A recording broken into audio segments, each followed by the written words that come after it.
Hi guys, today we will be talking about RSI or the Relative Strength Index. So this is RSI here at the bottom part. I will take this off first so that you will know how to put it. Okay.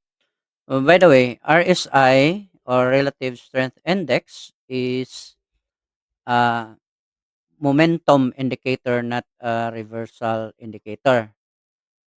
Which means that if the current trend is bullish and you see a very high RSI, it could mean that the price will change momentum. So from very bullish to bearish. Okay. And vice versa. Okay. So to put the RSI, you click on insert, you click indicators.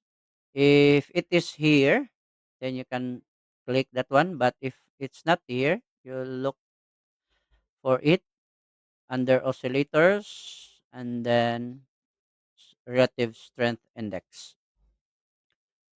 Now, here we have period. Default is 14. That is the usual period the traders are using.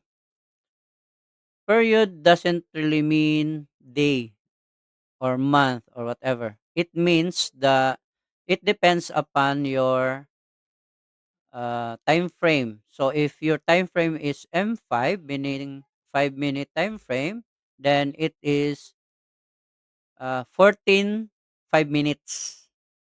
Okay, 14 candles if you are using candles. It's very easy to count. Okay, so we will click OK, and there you have it. So you can also make it big or small, whatever. Now there are two lines you will see on this RSI.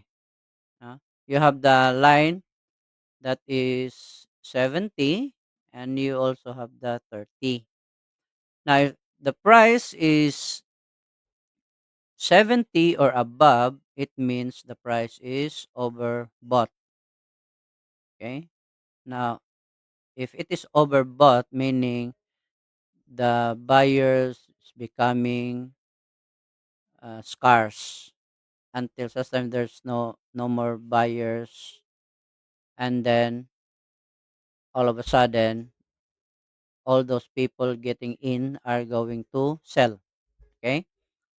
So the momentum will shift from buying to selling or from bullish to bearish. Okay. Now, if it reaches 30 or below, so there is a tendency that the momentum will shift from below going up, meaning it is oversold, and then the buyers will now come in. So, for example, I'll get my cursor here. For example, in this area here, as you can see, the price is down from here.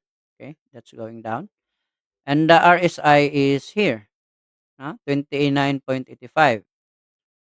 After that, you will see that the price moves up. Okay, so there is a change in momentum. Let's look for another sample. For example, this one here. Okay, the price goes up, up, up, up until RSI is nearing 70, and then the price went down. Okay, another example here. See, the RSI is high, and then the price went down. Okay, now, does it really always do that? The answer is no. For example, here, look, the RSI is high, but the price moves sideways. Okay, so when you see RSI that is high, it doesn't always follows that the price will go down. Okay, and also the reverse side, na. So you have to look for other indicator, not just one indicator and that's it. You have to look for other indicators. For example, here I have plotted it already, no. So as you can see, the price is moving on the channel. Now, this is a great example of having RSI high. The price movement touches the upper channel. So there are now two indicators that suggest the price will go down. Based on this historical data, it is moving inside the channel. Okay. As you can see here also, when it touches the upper channel, that's the same. Okay. So that is how you pair with other indicators. Okay. Don't just use RSI, because RSI for me is a weak, no, indicator, not really strong. You have to uh, add it with, like, the channel or other formations, no, flag, head and shoulder, etc. And I also pair it with Japanese candlesticks. So that is how you use the RSI. Okay. Uh, so that's it for today, and thank you for listening.